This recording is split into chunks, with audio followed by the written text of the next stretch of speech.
In today's video, I'm going to teach you how to add icons to buttons in Webflow to give your site a more professional and polished look. Let's dive right in and discover how to enhance the appearance of your web elements, making them more engaging and visually appealing.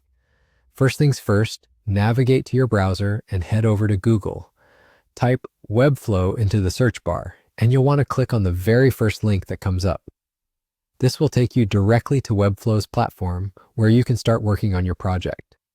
Once you're inside your project design, your next step is pretty straightforward. Locate and click on the Add Element section, which is your gateway to customizing various components of your website. From here, go ahead and select Button. This will allow you to focus on tweaking the visual details of this element next. To ensure your icon and text sit side by side nicely, you need to make the button a flex container. Why a flex container, you ask? Well, applying this configuration enables elements within the button to align effortlessly and adjust as needed, creating a seamless and balanced layout.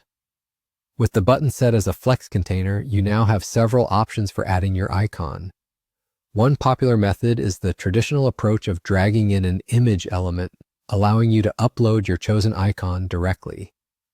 Alternatively, for those who seek a more sophisticated approach, employing an embed element with SVG code is a great option. SVG icons are typically your best bet for professional designs because they have the ability to scale without losing quality, unlike PNGs. Lastly, if you're in a hurry and looking for a quick and straightforward solution, you can even use a simple text emoji. Once your icon is in place, it's time to style it in harmony with your button. Pay attention to refining your icon size, making sure it's proportionate to the text. Adding a bit of margin and spacing ensures that the icon doesn't awkwardly crowd the text, maintaining a clean and attractive appearance.